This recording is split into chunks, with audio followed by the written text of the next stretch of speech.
জুলাই বিপ্লব আমাদেরকে সেই গ্লানি থেকে মুক্তি দিয়েছে। এখন মুসলমান হিসেবে আমরা গর্ববোধ করি। মদিনা শরীফ মসজিদ খুব সুন্দর। একসময় আমার এটা একটু দ্বন্দ্ব ছিল যে মক্কা শরীফে মসজিদ এত সুন্দর, টার্কিতে মসজিদ এত সুন্দর। তো আমার মনে হয় যে রাসূলুল্লাহ তো খুব সাধারণ জীবনযাপন করতেন, মসজিদ এত সুন্দর হবে কেন? তো মসজিদ সুন্দর হওয়ার কারণ হচ্ছে যে আপনি মসজিদে ঢুকেই যাতে আল্লাহর প্রশংসা করতে পারেন। এই যে সুন্দর মসজিদ, এটা আল্লাহর দান। তো এখন এখানে যেটা যেটা সমস্যা সেটা হচ্ছে যে আর্থিক সংকট, বরাদ্দ, তারপরে তো আগে তো কি বলে যে এইসব টেন্ডার নিয়ে ছাত্রদের মধ্যে নানান রকম ব্যাপার স্যাপার ছিল। এটা আমার মনে হয় যে বাইতুল মুকাররম মসজিদের পরেই এটার অবস্থান ছিল। এক সময় কতগুলো ছবি পাই এই মসজিদের বিভিন্ন জায়গায়, ওই যেটা বলা হয়েছে যে পলেস্তারা পড়ে যাচ্ছে, বাথরুমের খুব অবস্থা। তো এইটা দেখে আমি খুব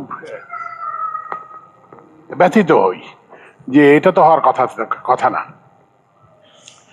আপনারা জানেন যে আল্লাহ আমাকে সুযোগ দিয়েছিলেন, আমি বিদেশে উচ্চশিক্ষা গ্রহণ করেছি। তো আমরা তো তখন অ্যানালগ যুগের ছাত্র ছিলাম। তো তখন আগে একটা চিঠি লিখতে হতো। চিঠি লিখলে বিশ্ববিদ্যালয় কর্তৃপক্ষ আমাদের একটা প্রসপেক্টাস পাঠাতো। প্রসপেক্টাসের মধ্যে একটা অ্যাডমিশন ফর্ম থাকতো। যারা আমার পুরনো যারা ছিলেন তারা এটা জানেন।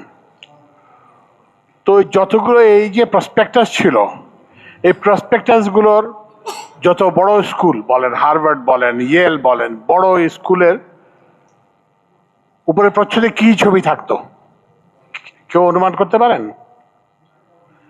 গির্জার ছবি, চার্চের ছবি। আর অথচ আমাদের বিশ্ববিদ্যালয়ে যে একটা ভাবা যায় যে একটা বিশ্ববিদ্যালয়ের মসজিদ 65 বছর ধরে সংস্কার হয় না।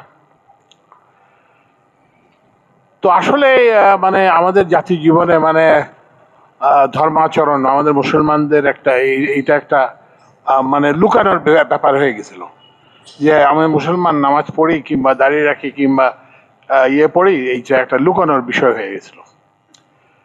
তো জুলাই বিপ্লব আমাদেরকে সেই গ্লানি থেকে মুক্তি দিয়েছে। এখন মুসলমান হিসেবে আমরা গর্ববোধ করি।